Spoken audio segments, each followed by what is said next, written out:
Sí, para eso hemos invitado esta mañana al doctor Alfonso Zambrano Pasquel, analista precisamente en estos temas de la justicia. Buenos días, doctor. Definitivamente el país está consternado por la desaparición de la abogada María Belén Bernal. Hasta el momento se desconoce su paradero, ya hay una detenida. Sin embargo, hay muchas interrogantes en relación a este tema porque esto ocurrió, este hecho, la desaparición ocurrió en la Escuela Superior de la Policía. Muy buenos días. ¿Cuál es el análisis que usted hace respecto a las investigaciones que se han llevado a cabo, a la detención de una persona y a la fuga del supuesto victimario?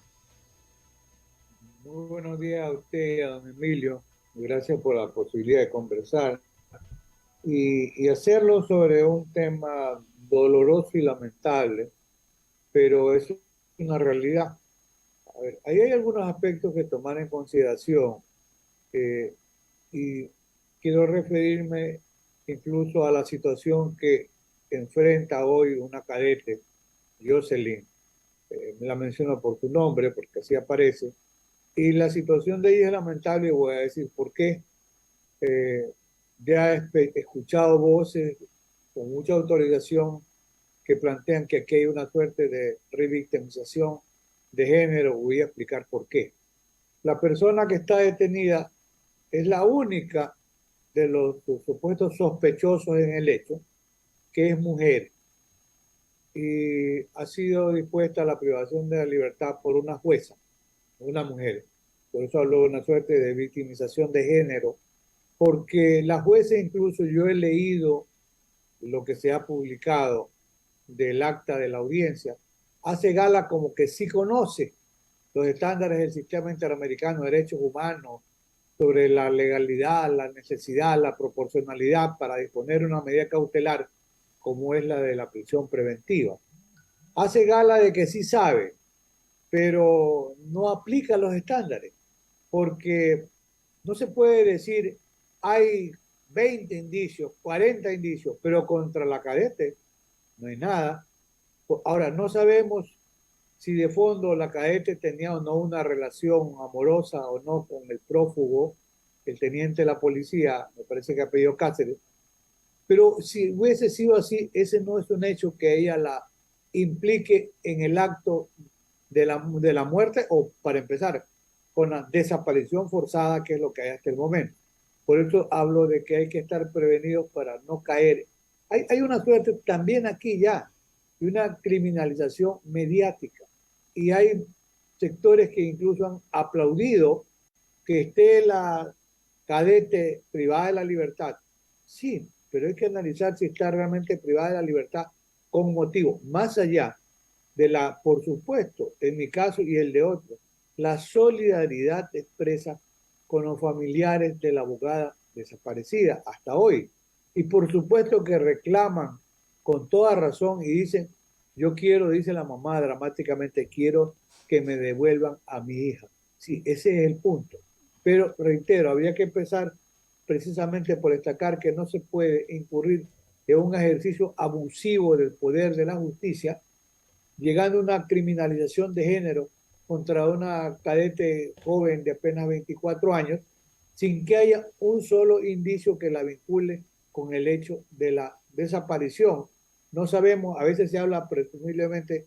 El tema cuando una persona desaparece y en estas circunstancias es una desaparición forzada, después de algunos días, ya desde el ámbito criminológico, realmente las posibilidades de ser encontrada con vida cada día se van distanciando, se van alejando.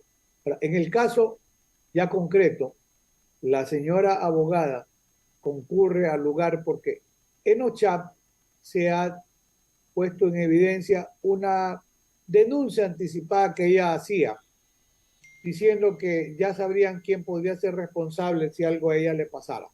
Pero ojo, en eso también hay que tener un conocimiento real de la situación que ella atravesaba. Primero, ella tuvo una relación de pareja con la que tenía una criaturita, un niño, y ella tenía ese reclamo contra esa persona que no cumplía, como pasa con más de un padre miserable, con pasar alimentos. Con esa persona era la que tenía problemas. Y tenía una relación ahora con el teniente de la policía, con Cáceres. Pues bien, ella va el día domingo, todavía no se sabe con seguridad, porque ir a las 12:30 de la noche no es una hora inusual para ir a visitarlo y para llevarle comida. Pero llegó a esa hora, ella llegó a esa hora, y le permiten el ingreso. Y la primera explicación, porque sobre esto también he escuchado, y por eso hablo, hay una suerte también de criminalización mediática, porque hay que poner preso a los 35 cadetes, al oficial de guardia, al comandante de la policía, al, al director de la escuela que ni siquiera estaba en Ecuador para aquel momento. Entonces, cuidado con esa criminalización mediática, porque esto es decir, los 35 tienen que estar presos. A ver, deben haber y están haciendo la explotación de las grabaciones porque sí las hay. Ahora, el hecho ya se va conociendo un poco más lo que pasó, porque, a ver, vamos en orden. Ingresa la abogada. Ahora ya no se niega que hubo una discusión, al parecer, con la pareja de ella, que era el teniente Cáceres. Se dice, yo no he escuchado, como estamos en este momento todavía sin conocer toda la información, que hubo gritos de auxilio que ella se supone que habría pedido. Entonces, por esa razón se dice, si, planteo una hipótesis, si es verdad que hubo o no los gritos de auxilio, si los hubo, entonces era obligación de intervenir. Cualquier persona estaba obligada a intervenir. ¿Por qué? Porque con más razón dentro de un destacamento policial o una escuela, porque allí no impedir un acontecimiento cuando se tiene la obligación jurídica de impedirlo equivale a ocasionarlo. Son fuentes de garantía. Pero estamos planteando una hipótesis. Si hubo o no las peticiones de auxilio y si no se le prestó auxilio. Entonces, quienes estuvieron cerca del suceso, lo conocieron y no intervinieron, en su momento tendrían que responder. Pero eso tendrá que irse determinando. El hecho cierto es que ya hay también información de que el teniente, al parecer, habría sacado un bulto y se habría ido en el carro. Y fíjense que allí hay algo que no coincide. ¿Se fue en el carro de la abogada o no?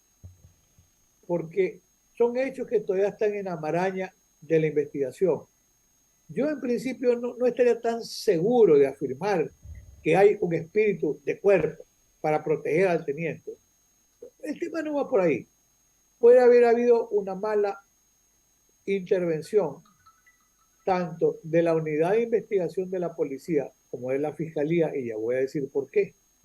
Porque ahora ya aparece que él rindió una declaración. ¿Y la declaración ante quién la rindió?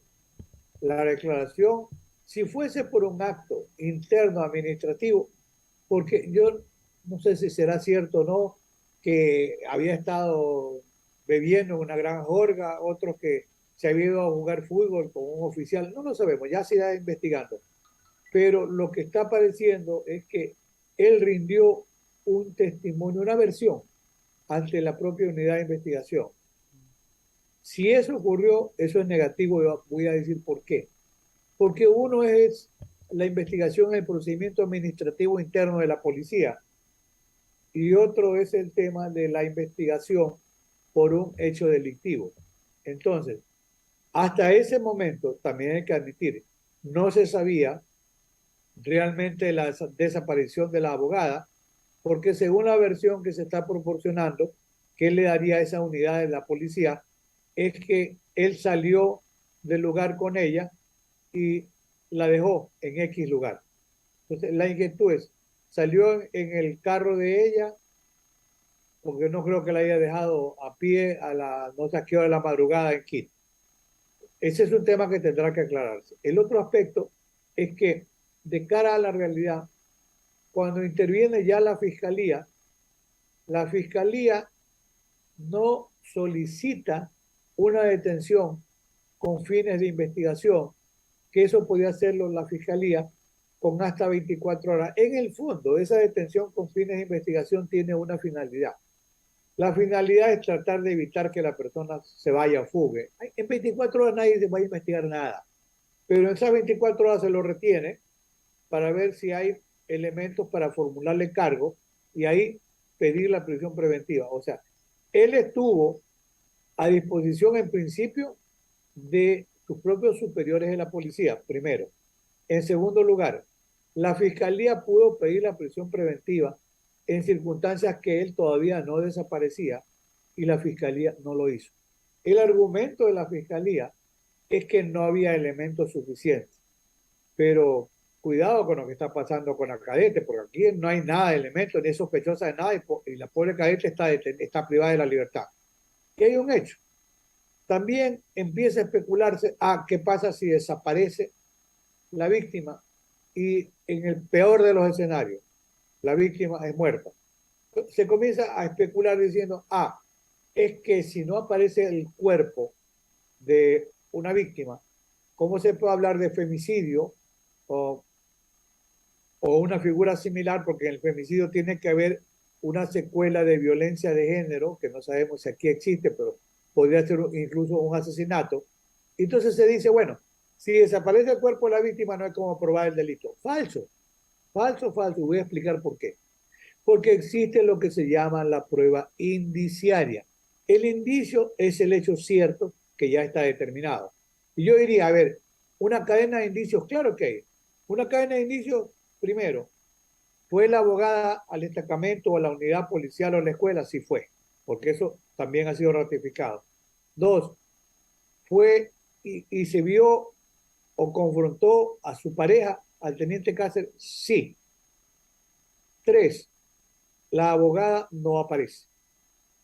Cuatro, cuando se hace la explotación de la habitación del teniente, ahí se encuentran una cartera y se afirma hasta ahora vestigios o indicios que podría ser sangre.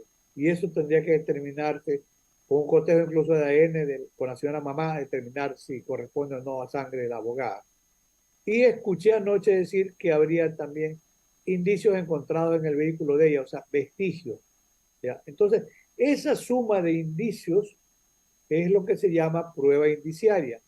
¿Que son suficientes o no para haber pedido la prisión en su momento? Por supuesto que sí. O sea, en ese momento, lo que hace la unidad de investigación era lo no debido, porque ante la no aparición de una persona tenía que haber llamado a la fiscalía. Correcto, doctor. Escuchándolo atentamente, su exposición, porque usted es un vocero calificado, autor de muchos procesos, cambios, reformas en el orden penal, ha aportado mucho en ese sentido. Preocupa este tema porque esto le pone la cereza al pastel de la inseguridad que existe en la República del Ecuador, del marco del que se está rodeando el actual gobierno, en que incluye la posibilidad para un referéndum en el que asume que el pueblo aprobaría para que el Ejecutivo asuma la dirección de 14 instituciones de control. Y ahorita estamos en el descalabro del atraso con el nombramiento de la Contraloría General del Estado, de la Fiscalía General del Estado, de los 5 jueces del Contencioso Electoral, de los vocales del Consejo de Judicatura, de la elección del defensor público, del titular de la Defensoría del Pueblo, del Procurador del Estado y otros cargos. Entonces, en este escenario aparece este tema que estremece los cimientos nuevamente de la conciencia nacional en el tema de la inseguridad, porque la inseguridad se basa en esa columna vertebral que es el Poder Judicial y la Fiscalía. Y justamente una de las preguntas del presidente de la República que propone ahí, en esta consulta, en las que añaden preguntas de referéndum, etcétera, es el tema de la Fiscalía, que se ponga un organismo de control especial para la Fiscalía, como lo tienen los jueces con la Judicatura, que se le independice para que pueda actuar de manera anónima. Pero es esta Fiscalía la que nos dice que en este caso es escandaloso, que nos estremece porque nos hace sentir más inseguros que nunca, porque se trata de quienes deben cuidar nuestras vidas, y que se haya creado toda esta trama que se permita que en 8 horas apenas que estuvo retenido, le permitieron irse al principal sospechoso de este supuesto hecho, ¿verdad? Grave, y que ahí no se haya obligado a que, junto con lo que establece la justicia, la ley, la fiscalía, como usted dijo, las 24 horas, ahora dicen que no hay elementos de convicción. Y la otra parte también es, no hay un reglamento al interior de la policía en el momento en que un cabo, un sargento, un simple aspirante que está haciendo sus actividades ahí para ver si ingresa o no, definitivamente pueden ser retenidos en un tema tan escandaloso como eso y nadie se mueve hasta que se logre investigar bien el tema. Es decir, todo esto, doctor, tiene que ver con este tema en el que se trata de llevar al país a una consulta, referéndum, de precisamente estas instituciones que son en las que nosotros creemos está resguardada la vida de nuestra gente. Mire, primero para poder comentar sobre la propuesta del presidente y para decirlo con claridad, hasta hoy ha habido una mala actuación tanto de la unidad de la policía como de la fiscalía, inequívocamente. Ahora, el tema de la consulta no va a solucionar ni de lejos el problema de la seguridad del país, ni con la presencia del ejército, que ya vamos a ver qué pasa, porque para tener objetividad, y para decirlo muy rápido porque el tiempo no da para más, definitivamente será la Corte Constitucional la que nos dirá si en una consulta y mediante este procedimiento podrían, y lo que se llama vía enmiendas, conseguirse todos los objetivos de la consulta, lo cual será discutible, porque en el tema del ejército, el sistema interamericano ha dicho que funciones propias del ejército es prepararse para la guerra y no para seguridad interna. También lo ha dicho la Corte Constitucional de Ecuador. Ya veremos qué pasa. Pero en este tema específico, es verdad, resultó un desastre el Consejo de Participación Ciudadana y Control Social. Ha sido desastroso. Entonces, el Ejecutivo trata de aprovechar la coyuntura para convertirse, tener un poder omnímodo a los Luis XIV, el Estado soy yo, y nombrar a todas las autoridades de control, porque esa es la finalidad. Ahora, el tema, ¿qué ha pasado? ¿Qué pasa? Hay sistemas y sistemas. Hay un sistema en que, por ejemplo, algún momento Ecuador tuvo la Fiscalía General del Estado y el fiscal general era designado de una terna que enviaba el presidente. Pero estamos pensando en un candidato a fiscal general como Edmundo Durán Díaz, lo cual significa que el modelo per se no es malo, pero por ejemplo en España, ¿por qué se cuestiona? Porque hay una estrecha dependencia entre la fiscalía y el ejecutivo. Ahí se pervierte, ¿verdad?, la independencia que debiera tener. Y en el Ecuador, algún momento, dependió la fiscalía de la Corte Suprema. De la Corte Suprema designaba. Pero, y luego fuimos en la línea de independencia absoluta y autonomía de la fiscalía con los procedimientos que terminaron con esta actuación desastrosa del Consejo de la Judicatura. Entonces, ahora, el problema, se quiere cambiar la modalidad, pero hay que tener cuidado, porque un ejercicio abusivo del poder político en esa línea, a propósito de un hiperpresidencialismo, termina abortando en un uso abusivo del poder y en un blindaje, porque entonces el Ejecutivo, cualquiera que fuese, entonces quiere nombrar a su propio fiscal, a su propio procurador, quiere nombrar al defensor, es decir, quiere tener un manejo absoluto del poder, ya no solo político, sino del poder, un segmento del poder judicial importantísimo, como es todo el proceso de investigación de delitos. Un fiscal general dependiente del Ejecutivo va a investigar un acto de peculado del Ejecutivo. Depende. Si hubiese, y está muy lejos la situación actual, de un fiscal general como Edmundo Durán Díaz, estamos hablando de otras cosas. De un procurador como Nicolás Parducci, estamos hablando de otras cosas. De un contralor como Gordóñez Espinosa, lo cual ratifica lo que siempre dijo el doctor Zavala. El problema aquí, yo agregaría, no estaría ni en la ley ni en la modalidad, sino en la calidad de las personas que son llamadas. y la independencia que puedan tener. Y no pasamos por el mejor momento, ni tampoco este gobierno presenta un esquema de dar seguridad ciudadana cuando se ha descubierto y como que un escándalo tapa otro, y eso es preocupante. Ya nos olvidamos del escándalo en las aduanas, de querer comprar con 3 millones o 30 millones de dólares la dirección del manejo aeroportuario en Guayaquil, por donde sale la mayor cantidad de cocaína. Porque, ojo, hemos comentado alguna vez, hay la doble puerta giratoria para el ingreso de armas sin control por allí, por la frontera con Perú, y también para la salida de la cocaína. Pero ya nos olvidamos, y ese es un problema lacerante, porque cada día hay más muertos, más de 1.000 muertos en la ciudad donde vivimos usted y yo, ¿verdad? En este circuito 8.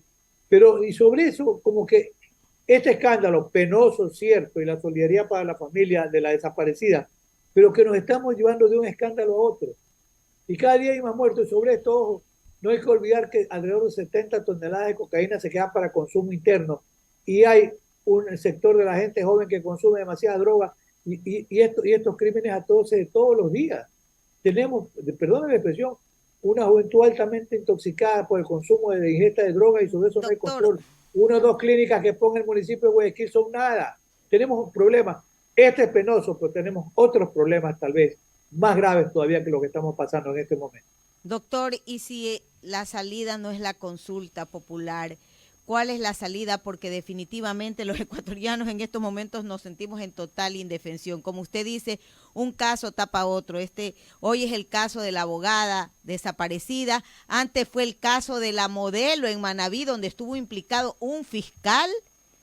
Y hasta el día de hoy se hace justicia solo porque era fiscal, dice la mamá. No se han realizado, pese a todos los elementos de juicio, este caso está paralizado. Y así vamos de caso en caso, de temas de corrupción, que luego el presidente se arrepiente, por ejemplo, denuncia a los asambleístas y luego dice que ya no tiene pruebas y que no los denuncia, que retira la denuncia.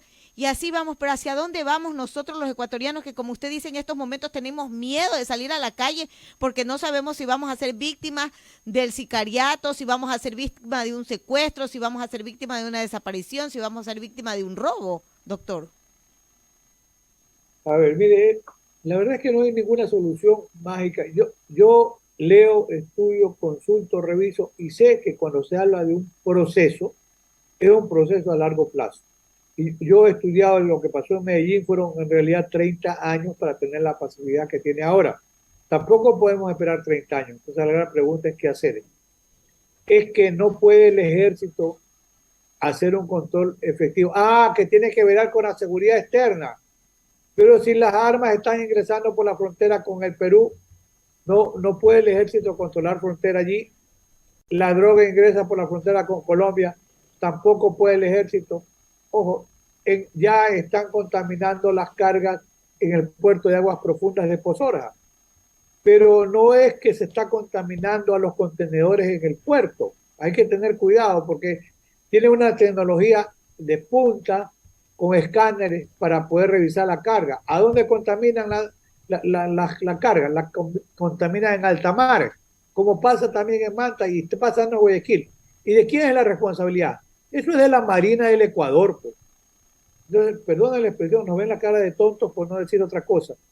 Es que el gran negocio también es no controlar, que no tienen lanchas. Entonces pida que le regalen pues algunas lanchas. Pues yo alguna vez escuché a un oficial de la Marina joven que me dijo, mira, cuando uno quiere salir a patrullar, los jefes le dicen que no patrulle. ¿Por qué? Porque no patrulle carajo, le dijo a un oficial, un superior en Manta. No patrulle, ¿por qué? Porque están contaminando las cargas en alta mar. Pues eso es hablar con claridad. Es que si no cambia esa actitud en el control que le corresponde a cada uno, realmente no vamos a salir del atolladero. Y en el tema policial, tiene que haber un proceso de depuración interno, pero ya. Mire, tomo la experiencia en los años 1980 y pico en Nueva York, cuando Rudy Giuliani es el alcalde. ¿Qué hizo Rudy Giuliani? Una policía altamente corrupta. Porque él había sido el fiscal que había investigado a las 5 familias de Nueva York en la década de los 75 al 80. Y como alcalde, ¿qué hizo? Como dependía la policía del ayuntamiento, decapitó a la policía, se fue la policía a su casa. porque era una de las policías más corruptas del mundo, la policía de Nueva York, y luego vuelve a ser una policía sumamente eficiente y con un nivel de corrupción que llegó a ser considerado cero. Pero, ¿qué significó eso? La decisión política de ir en un proceso de reestructuración interna. Y eso es tarea para hace rato que debió empezar. Si no hay ese proceso de depuración, tenga la seguridad que va a ser muy complicado. Doctor, Ese proceso de depuración hoy, para la fiscalía, perdón. Precisamente hoy dice una información que los narcos se llevan la gasolina para pesca artesanal en Esmeraldas. Ecuador es más que una plataforma de distribución de cocaína, es el principal proveedor de gasolina y precursores usados por los narcotraficantes para la refinación de cocaína en el departamento de Nariño, Colombia. ¿A quién le corresponde este control? Bueno, si es en alta mar, es a la Marina del Ecuador, pues. O sea, el negocio es no controlar. Y seguramente están cobrando también, pues, allí una vacuna por no controlar, pues. Es que esa es la realidad penosa. Usted puede ejercer cualquier tipo de control en tierra, pero en alta mar hay contaminación y esa es tarea de la Marina del Ecuador. Ah, que ahora le han pedido que los aviones Orión ayuden, sí. Y algo para no olvidar la idea. ¿Por qué en esta avenida que hizo la general norteamericana debe reactivarse el convenio que tenía Ecuador con la DEA de Estados Unidos, la Policía Antinarcóticos, una policía altamente calificada que debiera ayudar en el control de la carga en el puerto y en el aeropuerto? De esa manera va a ser más difícil la posibilidad que hoy existe de que se siga enviando cocaína como se sigue enviando, porque ese es, a ver, si ahora esta semana menos cocaína, pero cuidado, que hay menos alivio de cocaína porque hay más corrupción y se permite pasar mayor cantidad de cocaína, pues no hay control interno. Si aquí hubiese el control que ya hubo con la DEA de Estados Unidos, que Estados Unidos no le interesa legalizar la droga porque consumen 400 toneladas de cocaína por año, pero sí le interesa que haya menos droga a un precio más alto. ¿Por qué? Porque es un problema de salud interno. Con seguridad el Ecuador tendría la posibilidad de que estuviese aquí la policía, la DEA de Estados Unidos, una policía especializada, que antes ya pasó mucho tiempo en Ecuador y daba un buen resultado porque esa controlaba a los controladores, que es la policía ecuatoriana. Doctor, le queremos agradecer. Gracias, hemos, doctor, a través de usted, ilustrado este escenario en la parte estrictamente penal, en el caso de esta dama, esta abogada, María Belén Bernal, que se convierte hoy nuevamente en el factor de referencia nacional. Como bien dice usted, este tema pasa a superar en este momento en el escándalo mediático a otros temas que están girando alrededor de la Asamblea Nacional, donde se pelean a dentelladas los juicios políticos para cambiar Consejo de Participación, Judicatura. Ya ve usted cómo está ese tema en la Judicatura, etcétera. Preguntas para consulta de Fiscalía. Así que, doctor, solo nos queda encomendarnos a Dios y a todos los santos y pensar en las palabras proféticas de la Virgen, de acuerdo a los católicos, que indica que Ecuador no desaparecería ni por terremoto ni diluvio, sino por sus propios habitantes. Su despedida, doctor, por agradeciéndole por haber participado en Radio Cuantena. Gracias a ustedes. La esperanza no se puede perder, definitivamente que no. Yo digo a veces la realización de la utopía, pero para eso es importante no equivocarnos. ¿Cuándo qué? Cuando estamos eligiendo dignatarios. Porque entonces cuando elegimos mal, caminamos mal. Hay que cambiar y hay que cambiar para bien. Don Emilio, usted muchísimas gracias, usted también lo repite. Muy gentil. Gracias, muy gentil.